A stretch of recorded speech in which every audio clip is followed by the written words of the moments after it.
Well, it's been a very long time since I've last done one of these videos.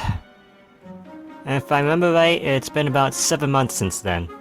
The last video I did should have been the Neko Damashi, and I think that was back in December.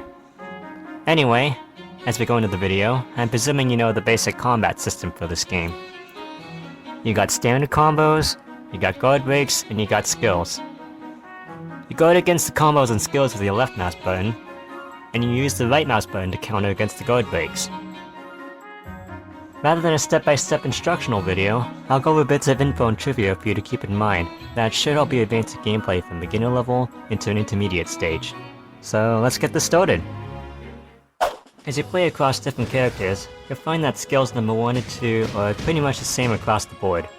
Skill number 1 is usually the combo skill that you use to launch the opponent up into the air for guaranteed damage. Skill number 2 is usually a very fast-acting attack that pushes the opponent back and knocks him down.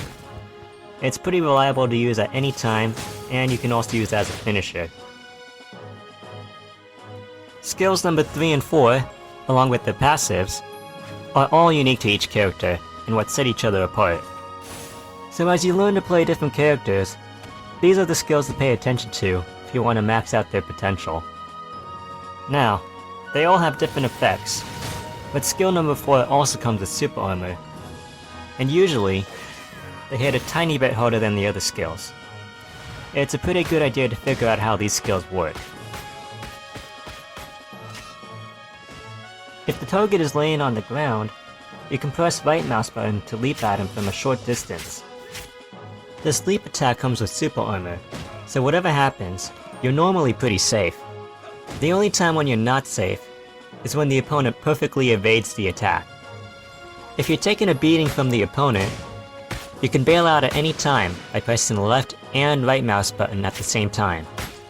However, this emergency escape comes with a very long cooldown, 2.5 minutes, which basically equates to a one-time use in a tag match. So when you use this emergency escape, you better make it worthwhile.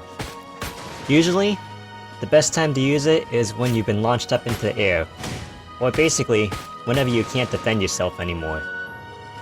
If you're using attacks with a long or narrow range, it can help to turn your target lock on.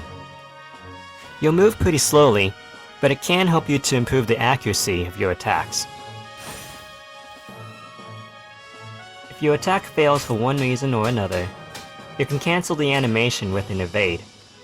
However, this does not always guarantee your safety, especially from an aggressive opponent, so keep that in mind.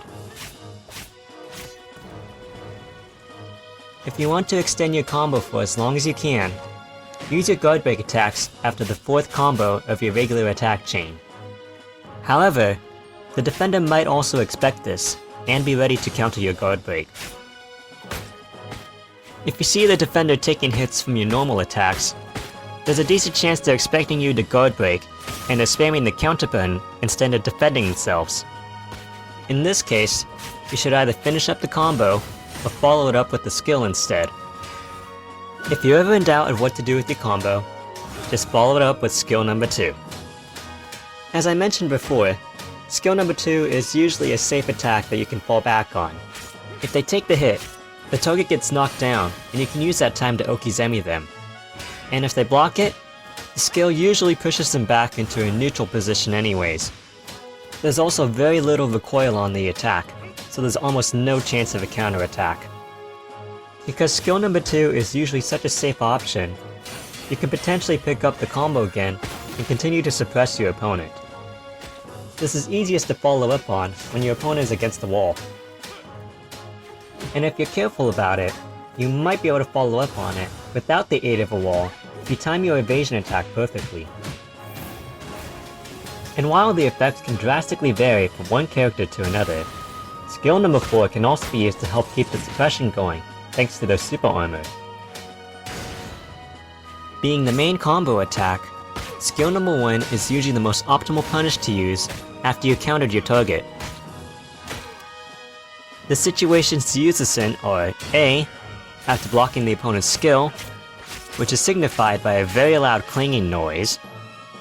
B, after you successfully counter your opponent's guard break attempt. Or C, after you yourself have successfully guard-broken the target. If you want to guarantee that your super skill hits, you would also use that in the same 3 situations of an optimal punish. But outside of those situations, you can also use it when your opponent is using a super armored animation.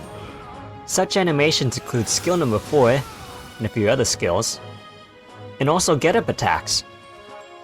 This means that your super skill can actually be used as a very effective Okizeme. At the end of an aerial combo, if you finish the chain with Guardbreak attacks, you'll have more time to Okizeme the target after they've been knocked down.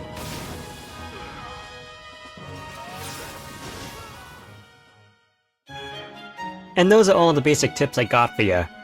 So see ya!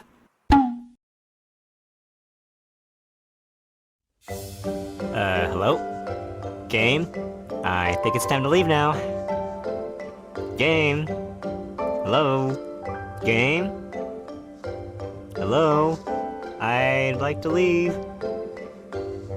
Am I really stuck? Come on. Good grief.